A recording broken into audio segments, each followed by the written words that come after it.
Uh-huh. I just feel like I've been around the block, ripping up fantasy stock, working around the clock. Look at the view from the top. Researching rookies a lot? No, I just be listening to pods. Yeah, one in particular, I'm just a messenger. Let me just pass on the rock. Browning, brunning, pruning, pronouncing ain't what he's doing. What he's doing is not losing, but infusing you with new things. And there's Dennis the Bennett, yeah. The man is a menace, yeah. Building a dynasty, some of the finest things. Promise you won't regret it.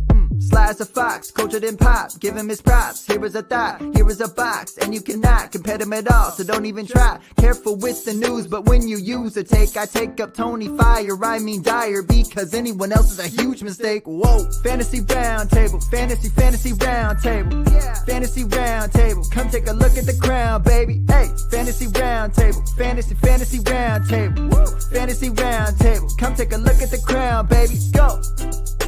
Hello and welcome to another episode of the Fantasy Football Roundtable Podcast. It is Tuesday. We are looking back at week 6 of the NFL season, and since Dennis and I have not yet been traded to another podcast, we are here putting in our time. But there are a lot of moving pieces in the NFL this season, including a couple of blockbuster moves today that we will talk about from teams that played in the last game of week 6 last night. Dennis, what do you make of all this early season movement? Yeah,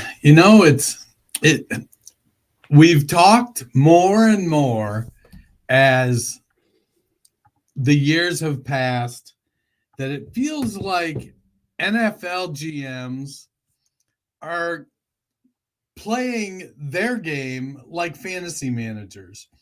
They're eating giant contracts and just saying, look, we're going to tank this year. We're going to be really bad. We're going to have like $100 million in dead cap, but we know it's the right thing to do. They're making trades. They're looking at it and going, we need a piece because we don't want to get in the playoffs as the 7th seed. We want to win our division and have a real shot at the Super Bowl because the playoffs aren't enough. And it's wild to watch, and just, I'm excited for Amari Cooper. I think that's great. I think Devontae Adams is gonna feel like, oh, we're getting the band back together. I don't know. I think your singer's a little crazy there, Devontae. We'll see what happens in New York, but there's certainly a common denominator. Yeah, we'll talk more about those specific trades and the impacts on all 4 teams involved as we go through the week games. But we will kick off. There was the second consecutive London game. The Chicago Bears got the 35-16 victory, moving to 4-2. The Jaguars now a woeful 1-5. And Travis Etienne injured. They're saying week to week with a hamstring injury. I'm guessing he'll probably be out in week 7, where the Jaguars are still in London. If that's the case, what are we doing with this backfield? More snaps went to Ernest Johnson, who was actually more successful, but we've seen Bigsby be good at times this season. So what are you doing back there? So ETN had been ceding snaps to Bigsby, who looked explosive, looked good. Banged up his shoulder. Bigsby took over last week, had the best game of his career. Now ETN has tweaked the hamstring. So 5 of Johnson's 8 opportunities came in the fourth quarter. The game was getting out of hand. ETN was out. So I like that they have confidence into Ernest Johnson and confidence in Tank Bigsby. I think after last season, I think Bigsby has earned it. So I think we'll see more of the same. The passing game is starting to click a little bit with Brian Thomas Jr. Gabe Davis had one of his, 3 games where you're going to be like, dang, I should have started him. It could have been better if he hadn't dropped a couple of them too. So, Evan Ingram is back. I honestly, I don't think too much changes for the Jaguars with ETN out. I think they're going to try to do the same things they've been doing. They're just going to try to do it to win. The operative word is try. Of course, we have, I think it's Patriots Jaguars in London this week. I think we just leave the losing team there and just say, that's your problem now. Meanwhile, for the Bears, tough 3 weeks to start for DeAndre Swift, but he has been on fire the last 3 weeks as the Bears offense has kind of gotten better. Are you feeling better about him as an every week start? So a lot of things have happened in Chicago. We know the wide receiver core looked great with DJ Moore, Keenan Allen, and Rome Odunze. That was solid. We had high hopes for Swift. He came in and he was RB41 the first 3 weeks. It was bad. We were all clamoring for Roschon Johnson and Khalil Herbert. Well, now the last 3 weeks he's been RB2. And what's happened is the offensive line has started to gel a little bit. The wide receivers, Allen is back healthy. The game is slowing down a little bit for Caleb Williams. That first couple weeks, he looked like it. There was a legitimate concern. Is the moment too big for him? Is he going to get Bryce Young? And not that Tyson Bagent is Andy Dalton, but there was the way he played the first week. There was a little bit of worry. Now, also week 1, Swift only had 11 touches, but that since then he's had at least 19 touches or at least 17 touches with over 20 touches the last 3 weeks. So he's earning, and when I say touches, to be clear, I include targets. I should call them opportunities is what I should call them. But it's very heavily weighted towards running back carries. So he's getting a lot of volume. He's put aside we want to see Roschon. Roschon is a change of pace. Khalil Herbert is a handcuff. He's out of the rotation now. And as DeAndre Swift has gotten better, so has Caleb Williams.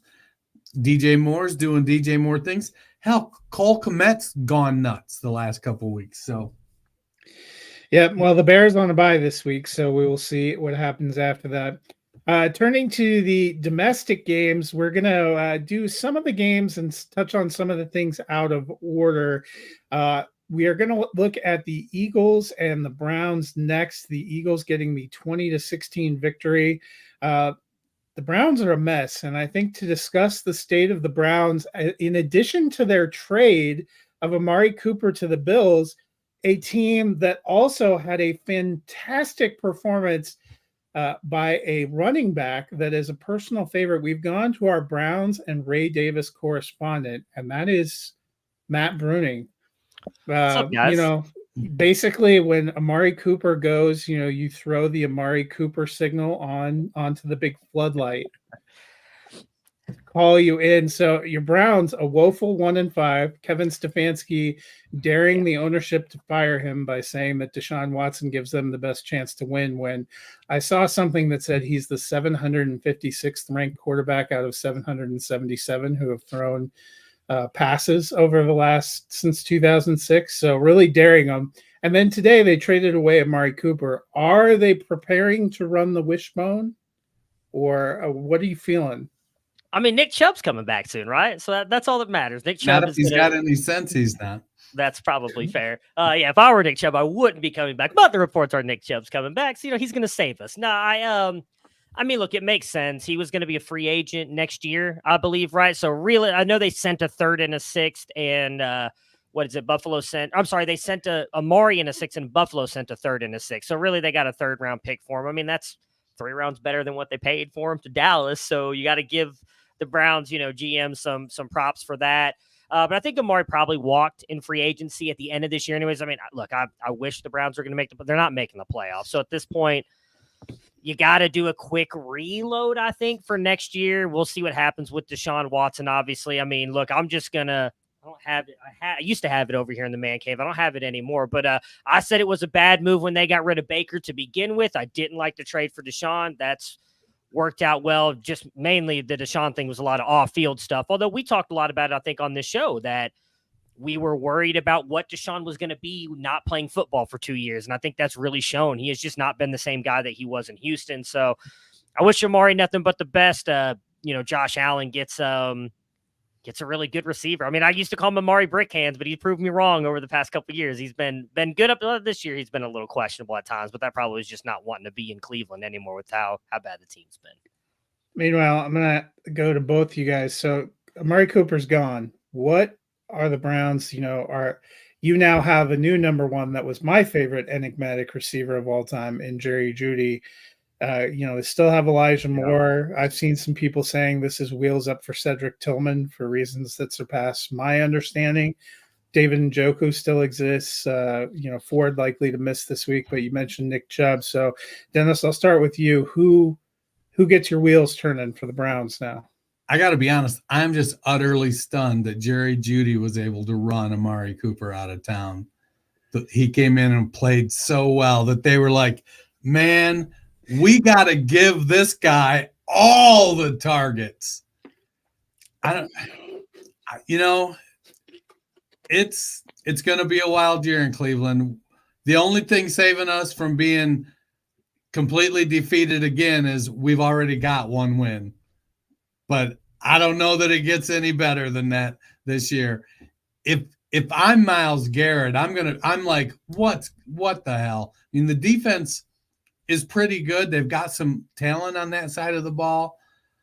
And I almost feel like Jimmy Haslam he must have put like a dynamite vest on Kevin Stefanski or something, because I feel like Stefanski would have made the switch. There's something that's saying, look, you can't do it. We spent too much money. You got to make it work. And I mean, you can't keep, it's like the sunk cost fallacy. You just can't keep throwing good money after bad money. We know what Jameis is, but Jameis is going to make some plays. He's going to do some things. He's a professional NFL quarterback. And while he'll throw a couple interceptions, he's going to throw some touchdowns too. At wide receiver, as long as Watson is in there, I don't know that you can start any Cleveland wide receiver as anything more than a wide receiver 5 prayer. Yeah, I mean, if I had to lean on someone, it'd probably be Njoku. I've never been the biggest Jeudy fan either, so going from Amari Cooper to Jerry Jeudy's not every Cleveland Browns wet dream, I guess I would put it. I do actually like Cedric Tillman. He was a guy that I really liked at Tennessee coming into the draft. Obviously, he's not done. I think he's only gotten maybe it's 8 receiving yards on the season, so it's not like he's lighting it up. But he is a guy on the outside that I think can win in contested catches, possibly be a red zone threat for the Browns if they ever get back down into the red zone. I would say my biggest fear with everything going on with Stefanski is I wonder how much of it is Haslam. I mean, we've seen that he is just, like that. I mean, it seems like a lot of it was him that wanted Baker out of town. He was the one who really seemed to pursue the Deshaun Watson thing. They did what they did for that deal because of Deshaun Watson. I would not be surprised if Haslam's sitting there saying, hey, you need to keep playing him because we're paying him, and it's not necessarily a Stefanski thing, because Stefanski has always striked me as a very smart coach, and in my opinion, the smart move would be at least at some point to just give Winston a shot to see if he can do anything for this team, because you're not technically out of it yet, so why not see if someone can do something? So I wonder how much of that is Haslam. Again, I guess we'll see what happens with the Browns. At least we got a couple good years, right, Dennis? We got a couple years we can cheer about. I think it's go back to the cellar of the AFC North. Sorry, you were off on Tillman's yards this year by about 12%. He's got 9 yards, not 8. 9, okay, my bad. Our lads basically says you only have 4 active receivers now: Tillman, Jeudy, Moore, and Jamari Thrash. So maybe there's an opening somewhere. That's the only ones that they're listing on our. Wasn't the guy from Tampa Bay still there? I think he's more of a special teams guy, anyways, but he's technically a wide receiver. Is it Jaden Darden or Jalen Darden? Maybe he's on practice squad. Let's see. I don't know. I would just want to look at Michael Woods is on the practice squad. Oh, here we go. Kadarius Toney is Oh, on the boy. practice. Oh my God. That's exactly what the Browns need right and now. Jalen Darden. That's exactly what the They Browns say need. God doesn't give you gifts, but sometimes, So let's look at the team real quick that Cooper went to last night. The Bills and the Jets matched up. Bills got the 23-20 victory. A lot of penalties in that game. Both teams obviously decided they were not satisfied with their teams because both of them made moves. Bills now 4-2. They are leading in the East. Next closest team to them is the 2-4 Jets. Miami kind of reeling. New England, prayers up for our friend Mike. But the Bills last night, they did not have James Cook, but they seem to have found kind of a darling there in Ray Davis, a guy we actually got to interview on this program that I know you've been high on for a while, Matt, so that had to do something for you. But now we'll pour one out for Dennis because Marquez Valdez-Scantling was released in a corresponding move to them trading for Amari Cooper. But Matt, I'll start with you. How did it feel seeing Davis thrive out there? And now Cooper going to the Bills. What is that doing for your feelings on Shakir, Coleman, the rest of their kind of motley crew there? Yeah, it was great to see that for Ray Davis. I know his family, know him. I sent him a message this morning, actually. I didn't get a chance to finish watching the game last night, so I didn't see everything that he did. But it was great to see him succeed. I've been obviously a fan of him since his freshman year at Temple. I believe we interviewed him his sophomore year. It was going into COVID, because I remember talking to him about like the COVID stuff that they had to do. He's been a great kid throughout his college career, and I'm glad to see the success at the NFL level because I think it's well deserved. For Amari Cooper, I mean, I think it gives, like I said, Josh Allen that weapon since he lost Stephon Diggs. I mean, I know they probably expected freshman Keon Coleman to do that.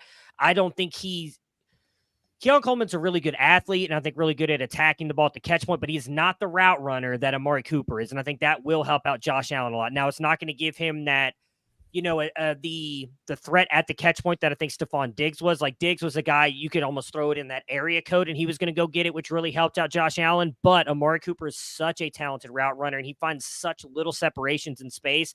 I think if Allen puts it on him, if he shows what he did for the first couple years in Cleveland, he should be able to catch the ball. So I think it gives him a really reliable target and should help out Josh Allen, kind of boost up his fantasy numbers. And again, give him that alpha wide receiver in that room again that he lost when Diggs went to Houston. Yeah, it was a situation where, we talked about it a few weeks ago, and Khalil Shakir athletically compares very favorably to Amon-Ra St. Brown, like almost exact. But he isn't taking that step into where Amon-Ra St. Brown is. And it hasn't happened this year. He's been a little bit banged up. So now you bring in Amari Cooper, who's a phenomenal route runner, who has size. He's a bigger wide receiver. And it will allow Keon Coleman to develop maybe with a little bit of a mentor. It'll take some pressure off Dalton Kincaid, who, based on ADP, it is kind of underperforming what he was being drafted at. And then with Ray Davis stepping up, now there's, he's got Davis runs on the interior a little bit better than James Cook did. He's a little bit bigger than James Cook. And so I think they'll be able to, I don't think he's going to replace James Cook. I just think that they're going to have a little more confidence in him right now to allow them to maybe do some things they weren't doing earlier in the season when they put Ray Davis in. But Josh Allen, I mean, you want him to have weapons. They want to take the pressure off him so he doesn't have to run as much, so he doesn't take as many shots. And now that you've got Amari Cooper to pair with Khalil Shakir and Dalton Kincaid, and, we seem to want to forget about Dawson Knox. There was a lot of hope that Kincaid may slide out into that slot role and Knox would still be relevant. He did catch a touchdown last night. I think that one of the big losers is going to be Curtis Samuel. I think Kincaid will get freed up a little bit. Coleman, he's not gonna grow isn't the word I want to use, because I think he is going to grow, but he's not going to get the on-field opportunities that he was getting now that Amari Cooper is there. I think Buffalo's going to be a powerhouse offense moving forward. They were good before. They'll be a little bit better now.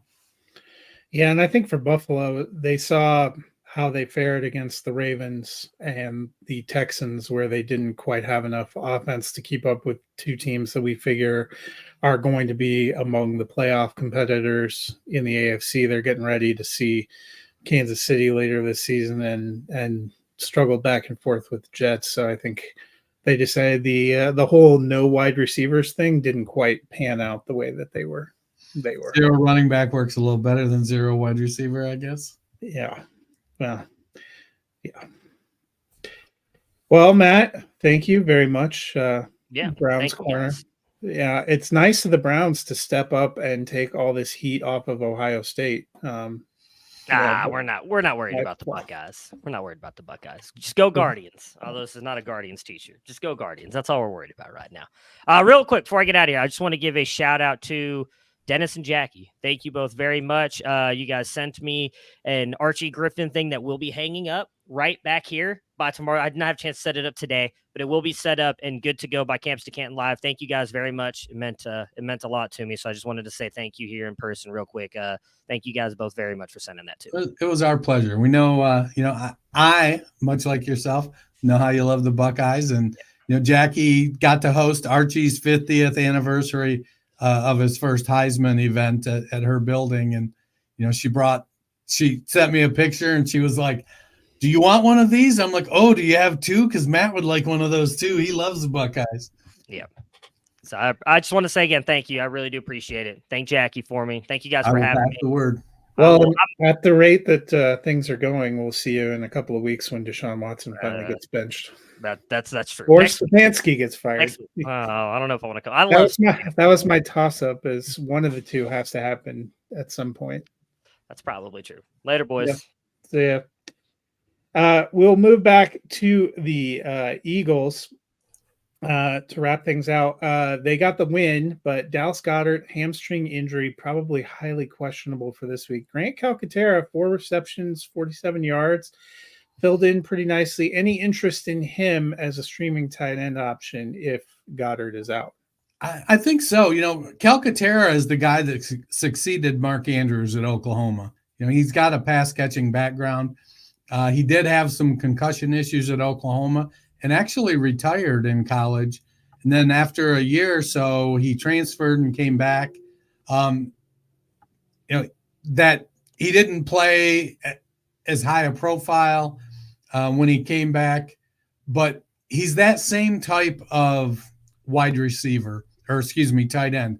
He's good size, athletic, catches the ball really well. He's going to be at best the 4th option behind A.J. Brown, Devonta Smith, and Saquon Barkley. But if Goddard is out, and it looks like he may be out a little bit, I think you can – I don't know that you can't count – you're not going to get a 175-yard game from him, but you weren't going to get that from Goddard either with A.J. Brown and Devonta Smith there. But if you're looking for a tight end that's going to give you, 3 for 40 with potential touchdown upside, or maybe a 5 for 50 week, and you're willing to risk a 2 for 13, I think that Calcaterra is somebody that you would take a shot on. If you punted tight end, look at the matchups. Are they playing somebody who gives up points to the tight end? And if that's the case, I don't know that you roll him out with confidence, but you roll him out with hope. There's a lot worse options. Yeah, I think he'll be a popular waiver wire pickup. It was also good to see Brown and Smith back, and they're probably the focus of the passing offense. The Eagles offense in general feels like a little bit of a conundrum to me, but they were getting Calcaterra involved even when they had Goddard in a couple of those games when they were missing receivers. So I'm curious about him. The Cardinals visited the Packers, and they did not have a pleasant visit. It was a 34-13 Packers victory. Dennis, Marvin Harrison Jr. goes out with a concussion. And sometimes in years past, we would be like, oh, well, he was out one game, come back. But we have seen more and more caution and more players missing one or multiple weeks after that. Just happened with Malik Neighbors, who got kind of banged up in a game and has missed 2 straight. Real chance Harrison misses this week. If he does miss, what are we doing with the Cardinals receivers? I think you're firing up Michael Wilson. He is he's playing his way into, the Cardinals wide receiver 2 pretty comfortably. Now, Trey McBride will be the top option. That's what it was last year. And he will take that from the tight end position. If Harrison is out, they'll ride James Conner as hard as they can. But they're going to try to get the ball to Greg Dortch, and they're going to try to get the ball to Michael Wilson. And who knows, maybe Zay Jones comes back from his suspension/hamstring issue, and he's good to go this week. I've got a couple best ball teams that would really, really appreciate that. But I think you got to be fairly comfortable with what Michael Wilson offers, even if there's not the Marvin Harrison ceiling. Meanwhile, for the Packers, you were pretty excited about Christian Watson coming into the season. Not a huge week 1. Then they were missing a quarterback. Passing offense was off. Then he got hurt. Kind of him and Jordan Love back in together, finding a groove this week. 4 targets, tied for second on the team with Dubs and Kraft behind Jaden Reed, but catches 3 for 68 and a touchdown. How are you feeling about Watson? I didn't start him where I had him. I was nervous about him coming back from injury.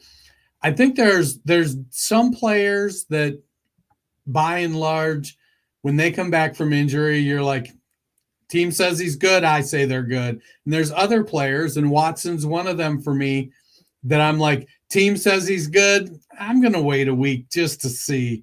And, it burned me. He had that big, I think it was a 58-yard touchdown catch to go with his other 2 receptions.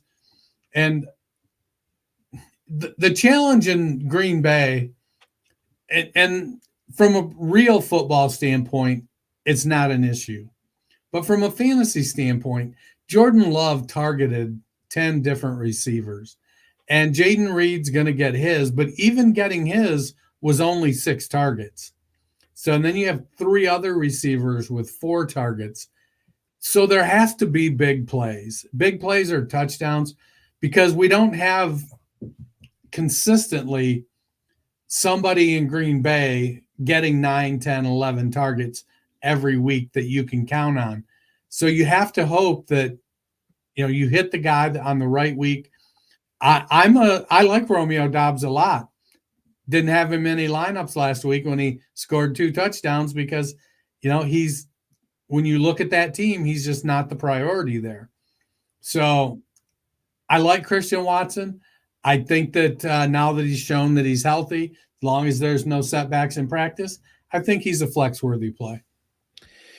Next up, the Colts went into Tennessee, got the 20-17 victory. Dennis, there's been some talk about whether or not the Colts should stick with Flacco. He is essentially 2-1 in the games where he's been their primary quarterback. 716 passing yards, 65% completion, 7 touchdowns, 1 interception. Anthony Richardson, 654 passing yards, gives you the rushing upside, but he also has completed only around 50% of his passes. 3 touchdowns, 6 interceptions. Colts are 3-3, hanging tight in that playoff race. What do you think they should do? I think they should stick with Flacco, but I don't think they will. If Richardson's healthy, they're going to play him. They spent the 104 on him.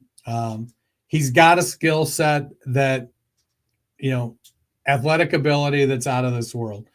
He needs to tone down the interceptions.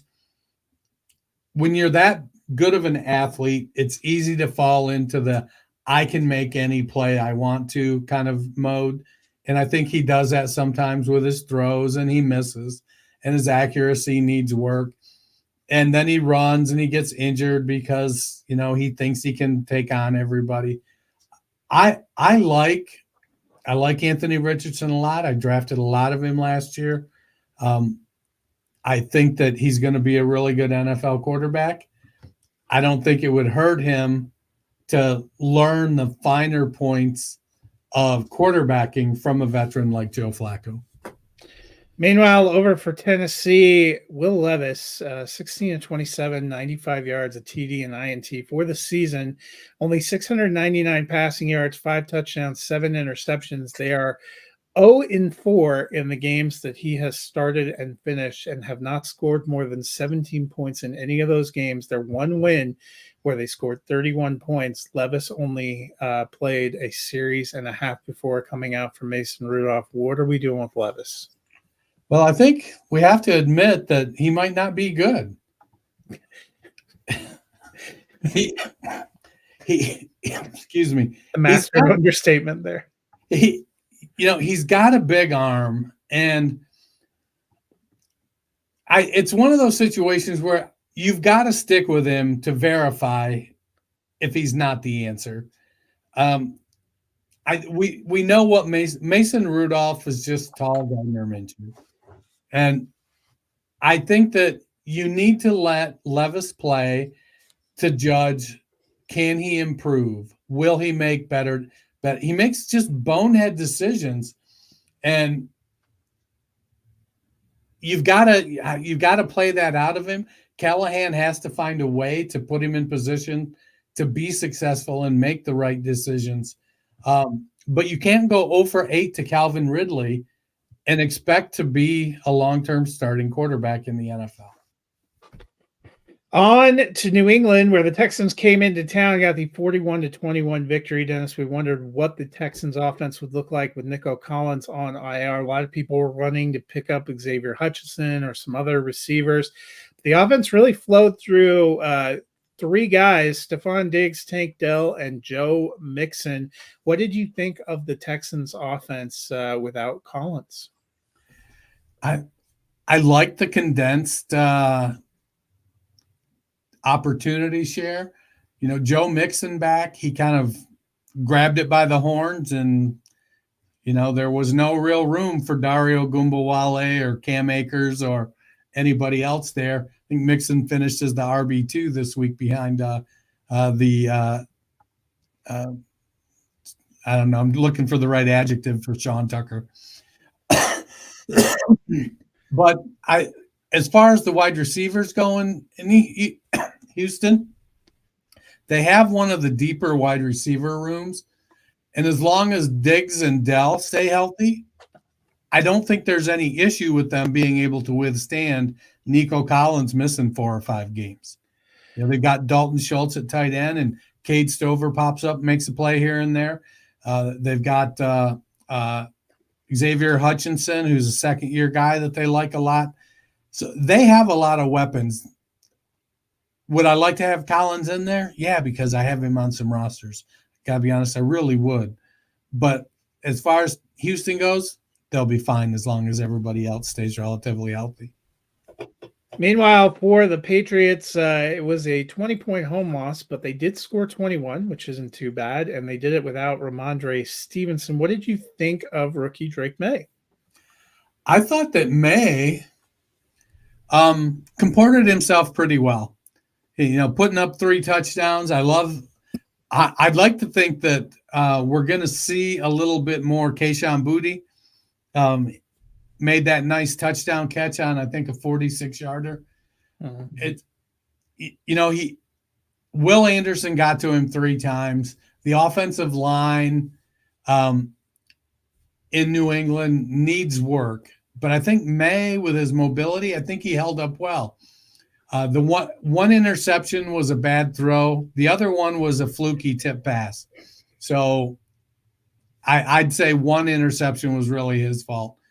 But they went against a Houston defense that was top 10 in sacks and bottom 10 in pass attempts against.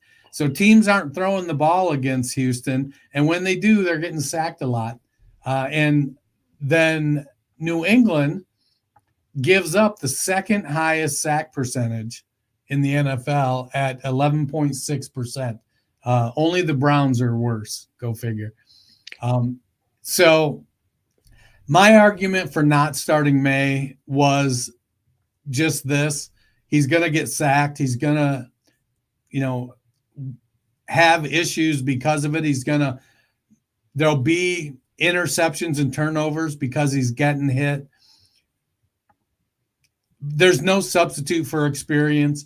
And you have to think that these teams do a lot of mental work with these players. And maybe they determined, if he takes some sacks, he'll be fine. If he has a bad game and we got to pull him and put Jacoby in, he understands why, and it's not going to ruin his confidence. But again, I'd have stuck with Jacoby longer myself. But I think watching May play this weekend, I think he'll be fine in the long run.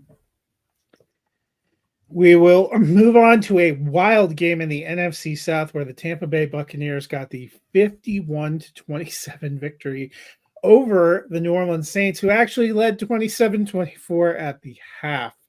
Dennis, part of the big explosion for the Buccaneers was Sean Tucker, a guy that we loved as an undrafted signing last offseason that never seemed to find a role with Rachaad White out with an injury. He got involved, 14 carries, 136 yards, and a touchdown on the ground. Also caught 3 for 56 and another touchdown.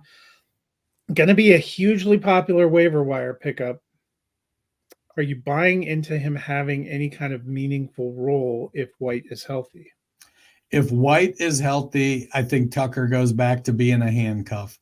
And that's unfortunate for Tucker. It's good for fantasy because there's nothing worse for fantasy than a three-headed backfield.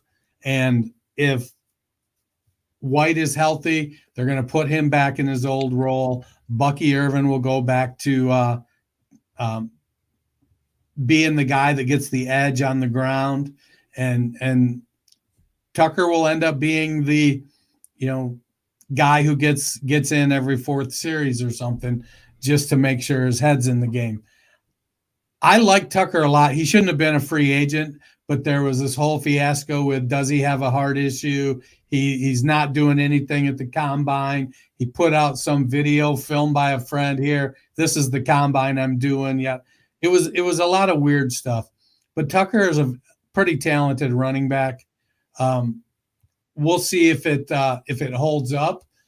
But I think Rachaad White's in his second year or third year. I think he might be in his third Second. year. Second? Yep.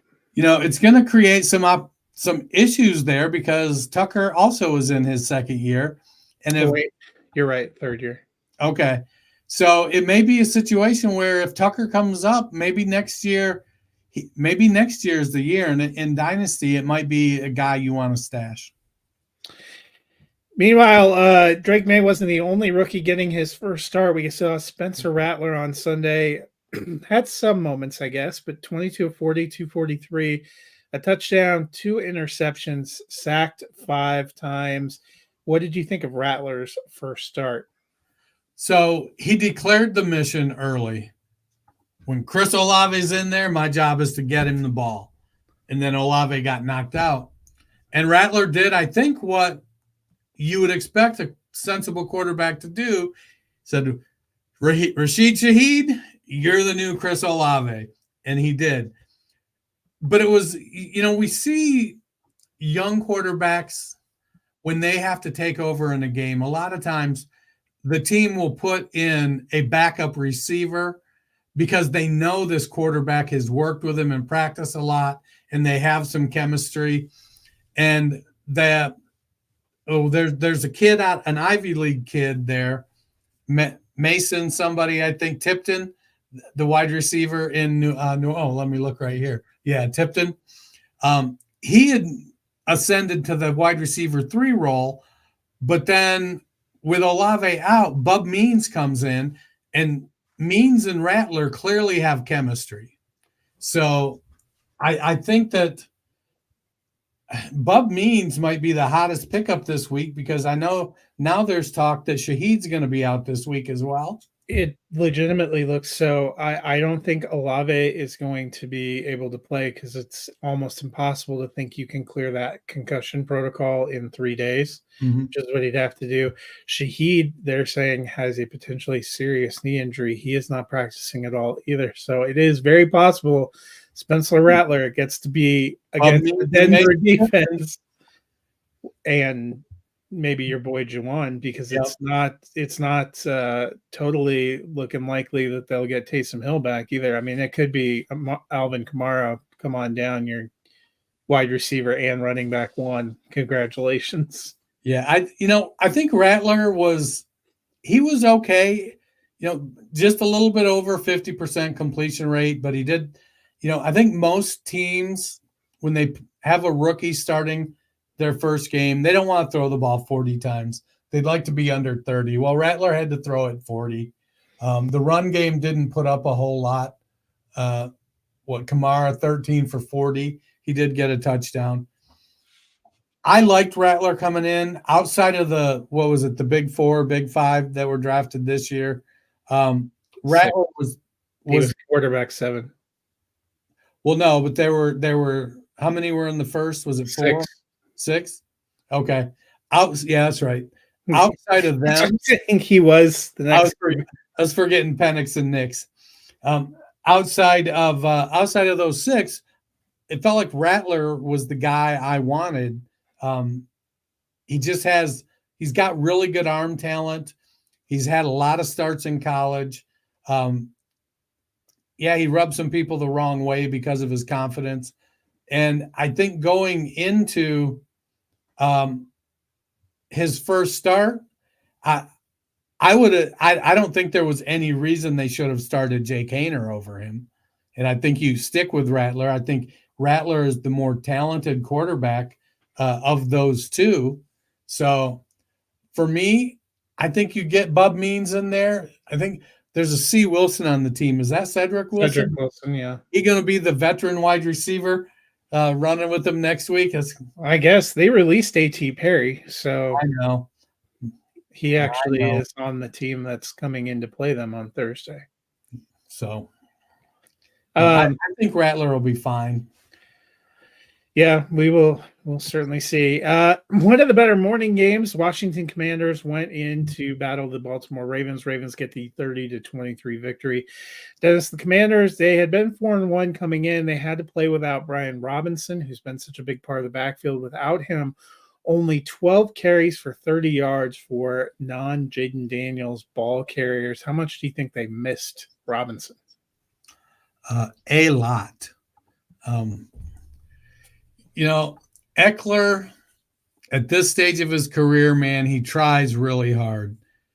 He when he broke out on that long run last week, I mean, he looked worse than J.K. Dobbins did last year when he broke out on his long run.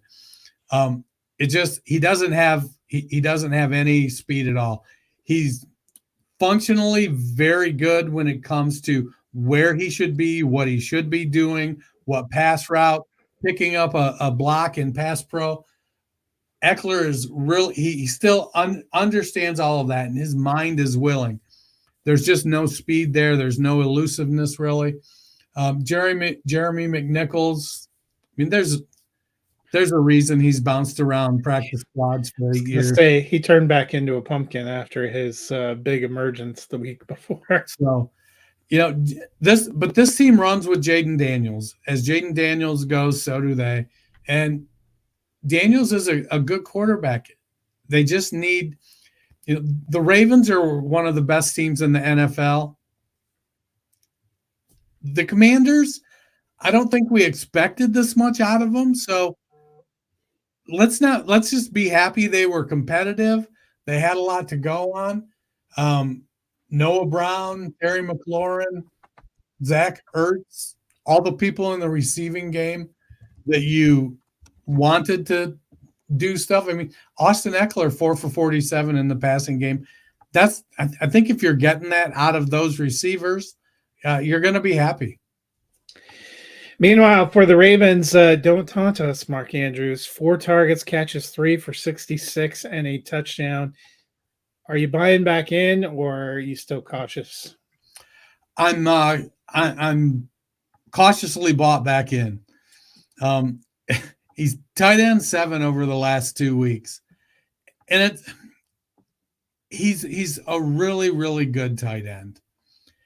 The challenge now for Baltimore is that they've got Derrick Henry, who in this offense is doing exactly what everybody was like, hey, man, Derrick Henry's going to be really good in that Baltimore offense. And guess what? Derrick Henry's really good in that Baltimore offense, running back there with Lamar Jackson and those RPOs, making great decisions. Zay Flowers, 9 targets, 9 catches, 132 yards. Hell, Rashad Bateman, 4 for 4 for 71.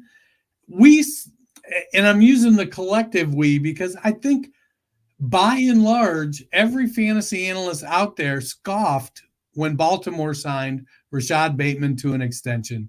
They were like, oh, he's the next Laquan Treadwell. What are you doing, Baltimore? And Bateman has just gone out this year and played solid football.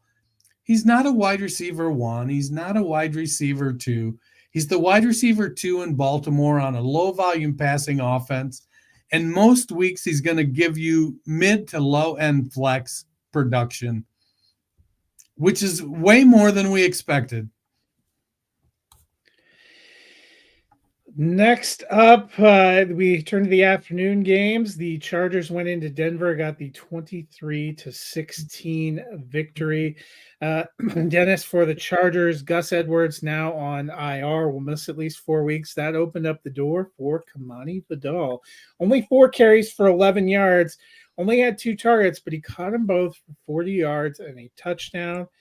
Any interest in him mixing in with J.K. Dobbins back there? Well, I think that somebody's going to mix in because you can't give Dobbins all the carries, though he tried. I mean, he 25 carries for 96 yards. I think if they'd let him, he'd take them all just to prove he's back.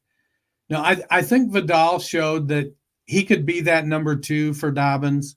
I think we're probably in line for one of those 65-35 kind of snap splits with maybe a 70-30 thereabouts touch split. So, if Dobbins gets 20 carries and 2 or 3 targets next week and Vidal gets 7 carries and 1 target, I think that's a reasonable expectation.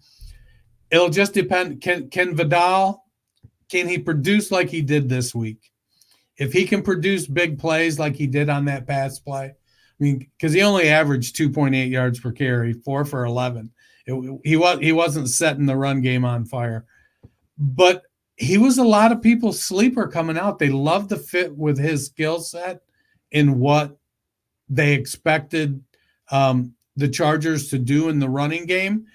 I just think nobody expected J.K. Dobbins to come in and play like he did. Now, it'll be interesting. The Chargers are coming off a bye last week.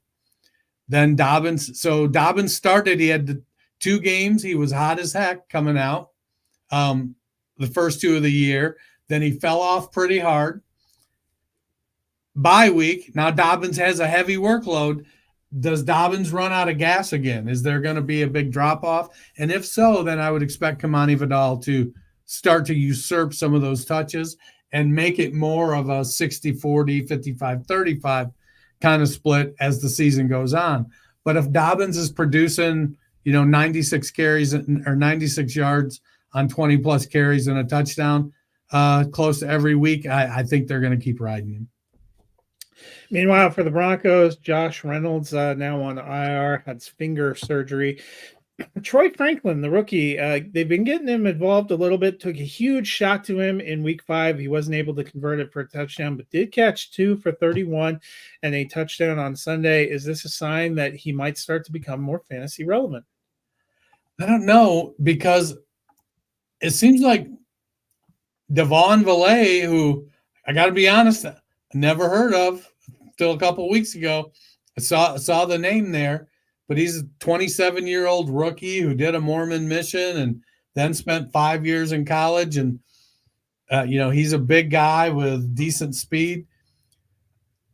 I think Franklin will be the guy that provides the deep speed for Denver. I think he'll, is he going to be the 3? Is it? Yeah, all this really means is Marvin Mims sucks. Yeah. Marvin Mims totally sucks. I think Vele and Sutton.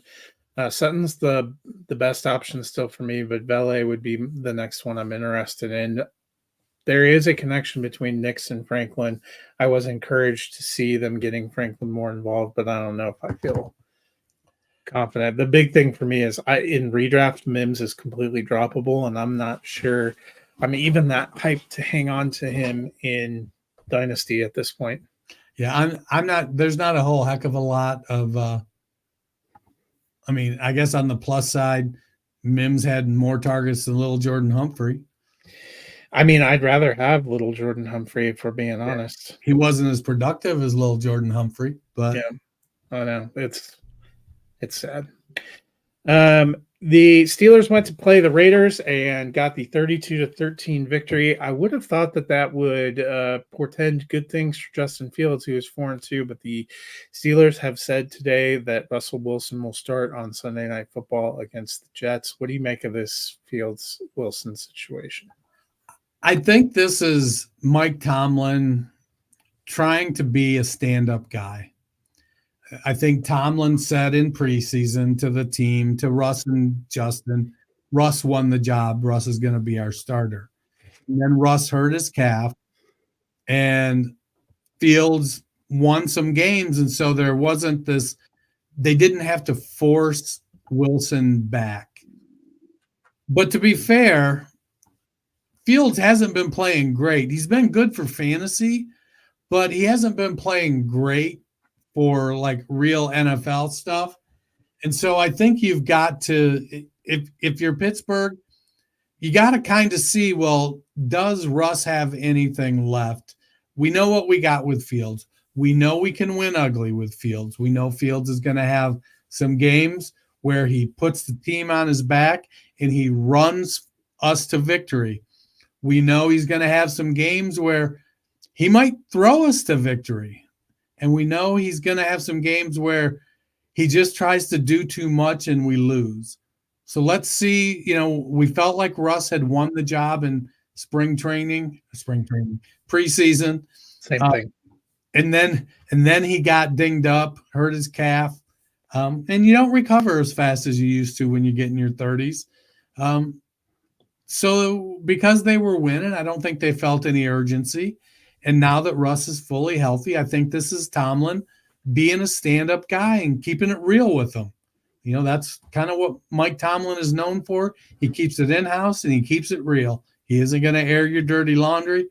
If you talk shit, he'll talk shit, but I think he told the guys in the preseason, Russ won the job. Russ is healthy, and so he's going to give Russ the opportunity to keep the job. But I'm sure he told Russ and Fields both, look, if you're not getting it done, I'm going back to Justin. I'm not going to hesitate. Meanwhile, the first start of the season for Aiden O'Connell, he was okay. They did not give him a lot. Jacoby Myers missed this game. So did Zamir White. Devontae Adams was out and is now no longer on the team. How are we feeling about O'Connell, and what are we expecting from this offense moving forward now that they've moved on from Devontae? Well, it wasn't like they had a lot of Devontae to begin with. So, I think this offense is right now built around Brock Bowers.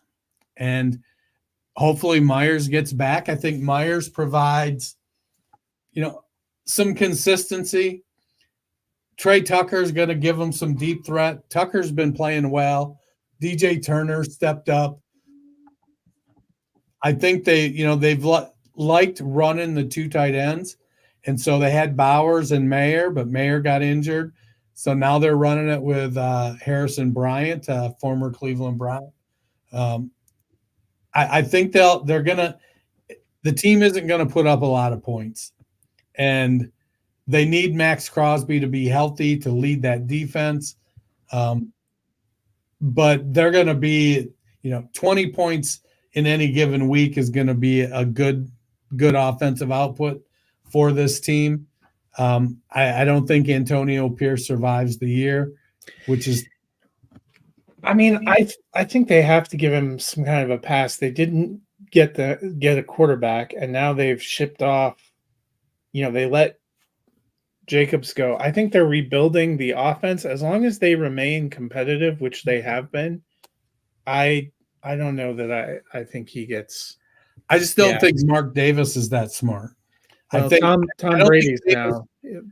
I don't think Davis will fire him in season, but I think, what are they now? They're 2-4. If they go 5-12, I think Davis moves on.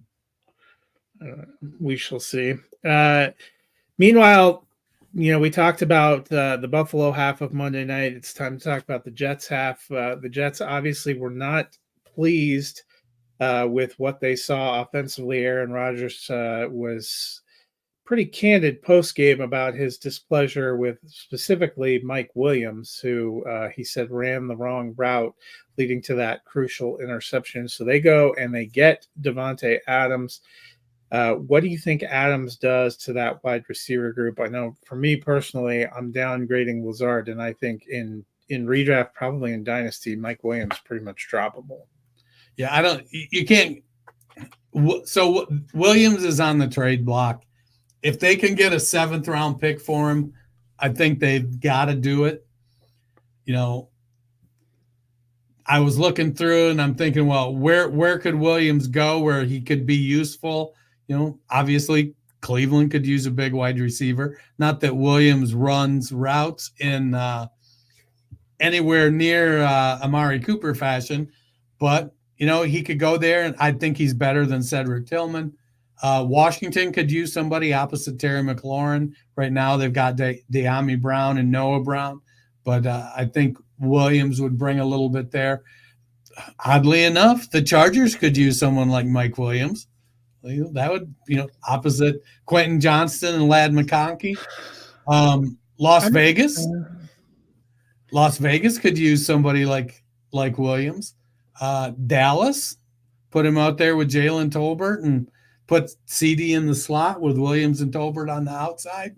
And heck, even the Giants could use Mike Williams.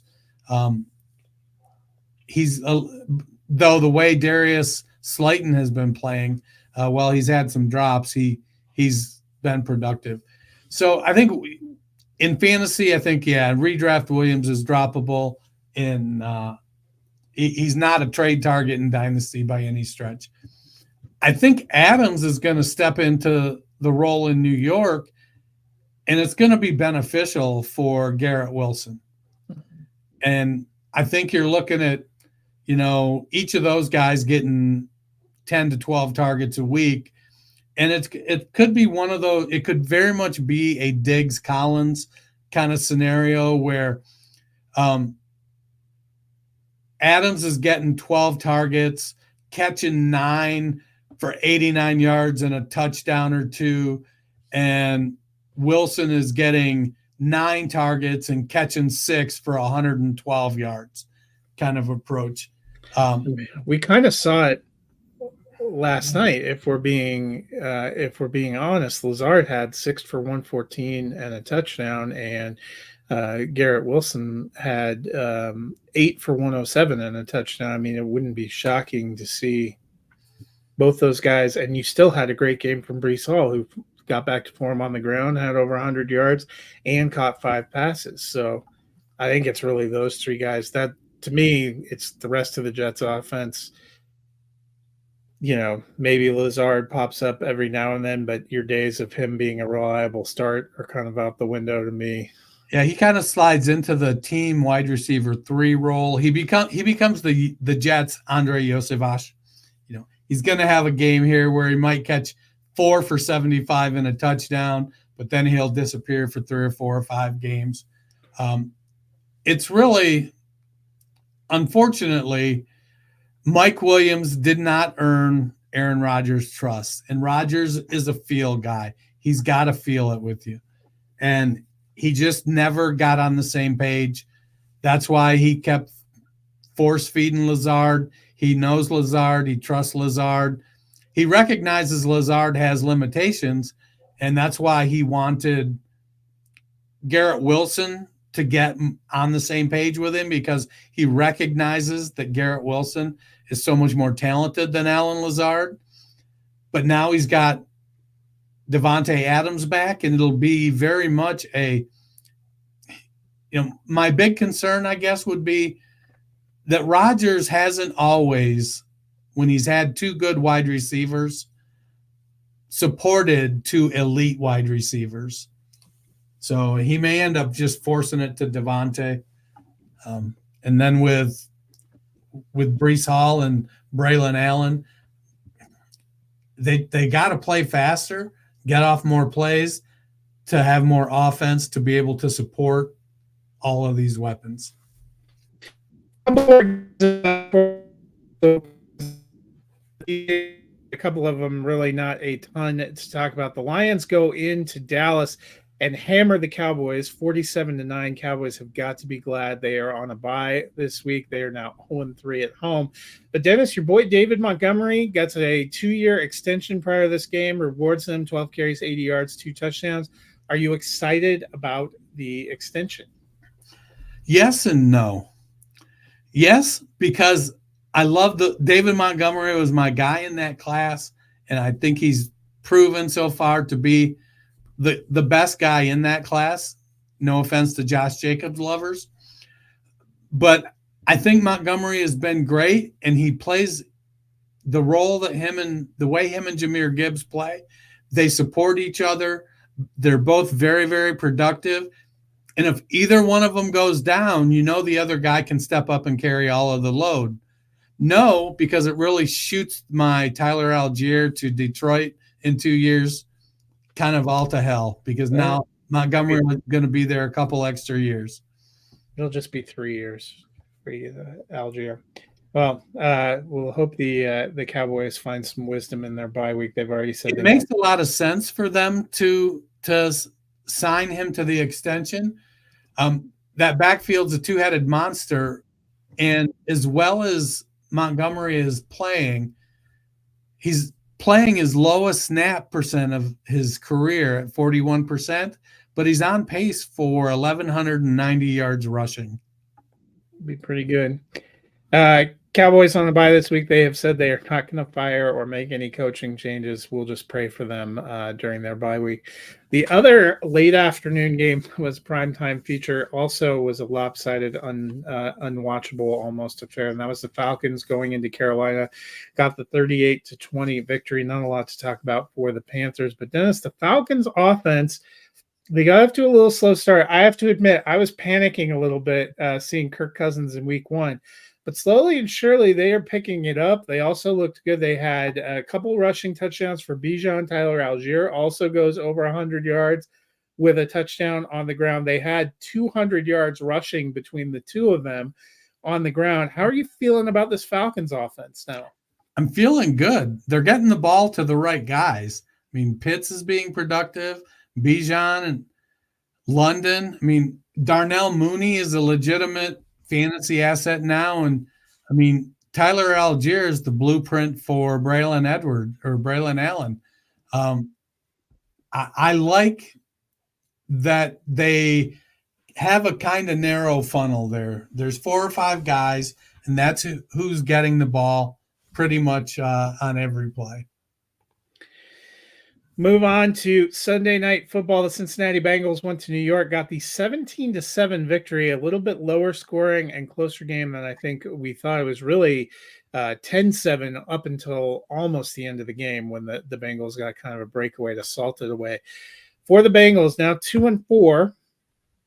How are we feeling about this offense? I'm fine. I mean, teams are going to have an off game here and there. You've got Higgins, who's productive. Chase is productive. Chase Brown seems to be taking over the running back spot. I think that, unfortunately for me in one game, it ended up that Mike Gesicki's goose egg helped me to a loss. I think the Bengals, part of it is Burrow's wrist isn't quite right, and he's going to play through it and do the things he needs to do. But they have two of the best wide receivers in the game, and now they've got enough of a running game to keep it balanced. They'll continue to play hot. They're going to run a lot of plays. They know their defense isn't good, and they're going to have to outscore people unless they play teams that don't have an offense. Yeah, it is nice they're targeting Chase and Higgins. I think if you had hoped that Zach Moss was going to be playable for you, I'm starting to get a little worried about that. He didn't look good, and he fumbled it away. Brown fumbled, but didn't lose the ball. So, well, I think with Zach Moss, if you believed in Chase Brown, you felt like Moss was going to start the year and be the guy for a while Brown kind of chipped away at the opportunities. Brown went out and kind of showed why he should get more opportunities this week with another breakaway. Brown is a dynamic, explosive runner. Moss is a grinder. We see that work in Detroit. There's no reason why it won't work in Cincinnati. They just got to, put the numbers up. Meanwhile, for New York, another solid game for Tyrone Tracy Jr. Had 50 yards and a touchdown on the ground, caught 6 for 57. Devin Singletary getting closer, may actually be back in week 7. Do you think, prior to it, Singletary was handling almost all of the ground game. When he's been out, it has been that same way with Tracy taking that role and Gray kind of just getting a couple of carries. But with both these backs now, when they come back, do you think it'll be more of an evened out split? I think Tracy has earned trust. I don't know that it will be evened out. I think it'll be hey, we're going to give Tyrone this series and see how he does. And if he does well, let's give him. We'll give him this next one too. So there'll be pressure on Singletary to produce. They know Singletary. They know he knows the offense, that he's going to make the right decisions. They also know Singletary doesn't have the juice that Tyrone Tracy has. Not because he was never athletic or anything. It's just when you're 7 years into a running back career in the NFL, you just don't have the juice of a rookie. It's just that simple. Rarely do running backs kind of keep that same pop because you can't take 15 or 20 hits a week and expect to hold up that much. So I think that they'll give Tracy a little bit of opportunity here and there to kind of earn some touches. And if he gets hot, they'll give him some more opportunities in that game. So you may end up with a game where Singletary comes out and has the first 3 series, and then all of a sudden Tracy's been in for 5 series because he got hot, and Singletary was 7 for 21. And they're like, well, we'll keep riding the hot guy. Before we get out of here, we have Thursday Night Football. We talked about the Saints and their injury issues, maybe without Olave and Rashid Shaheed, but Spencer Rattler likely to start. Denver coming into town, return homecoming for Sean Payton. They are likely to be without Patrick Surtain, who also got a concussion on Sunday. As I mentioned, concussion protocol very almost impossible to clear on a short week. So Surtain and Olave almost certainly out because of that. I'll be honest, I've gone back and forth. I don't know how to feel about this game. Are you looking forward to anything? This could be a 6-3 game, the way both these teams are tracking. I got to be honest. There's going to be a lot of completions at the line of scrimmage. Or behind the line of scrimmage. So it's... Nix has been a roller coaster. He doesn't have any TD passes in the last 3 games. Nix does. He threw 2 touchdowns last week to Sutton and to Franklin. Did he? Oh, for whatever reason, I was looking at something. Maybe it was the 3 games before that. Yeah, the first 3 games he didn't have any, but the last he had a touchdown. I think their one touchdown against the Jets was a passing touchdown too. I must have been looking at it, reading it backwards. So my bad. But Nick's, he's got to be more consistent. I like his rushing ability, so he brings that to the table. I think he's developed a nice chemistry with Vele, and I think he's going to try to get the ball to Franklin. I think there's just something to having that college connection, some comfort. It has to work for Peyton to let him go to it often. But I think if they hit it a couple times, that'll build up confidence for Peyton. I think Peyton wants to go into New Orleans and he wants to win. He wants to beat them. That's his old team. If Surtain is out, I like Spencer Rattler a little more, but not having Olave or Rashid Shaheed, it's going to be a challenge either way. There's a connection with Bub Means. Hopefully that's more than just coincidence. Juwan Johnson and Foster Moreau, I think, are a decent pair of tight ends. One's traditional, one is a little more athletic. So we'll see if Milton and Cedric Wilson can provide anything. But it may end up being, Alvin Kamara all day long. Yeah, I went back and forth. I also think Sean Payton wants to get the victory. I just don't know what to expect. I'm going to take the Saints at home. I'm going to take the Broncos. The Broncos, I literally went 13-1 in picks last week, and the only freaking reason I wasn't 14-0 was Denver. I swear to God, the moment you start believing in them, they're going to Mark Andrews you. So, well, to be fair, I don't believe in them. You're like somebody. I know, but making that pick, I feel like I've set you up to be Joe Pesci walking into think you're about to become a made man and you're stepped onto the plastic wrap there. But I'll watch every snap of this game because it's it's your team. My team. But I'm not pleased about it. Well, my response to that is it's finally good to be a Lions fan. Yeah, no kidding. It does free me up on Sunday to just enjoy watching some actual good games because, I would probably have liked to watch the Lions on Sunday afternoon, but I was watching Denver inexplicably get bitch slapped by the Chargers. So. That'll do it for us this week. For today, we will be back on Friday to preview the rest of the week 7. Now that we are up to slate, including the fantasy season. Man. I know, getting there. Dennis, if people are feeling lonely on their Wednesday and maybe looking for an alternative to a Thursday night punt fest, what can they do? Go to your favorite podcast platform. Hit that search bar, type in the Fantasy Football Roundtable podcast. Give us a subscribe, give us a like, give us a rating and a review. I'm just hoping we see at least 2 touchdowns on Thursday. At least one be done. If you're not seeing it there, maybe you can go check out some action. Yeah, definitely. That'll do it for us today. I hope you guys have a wonderful week. We'll see you on Friday.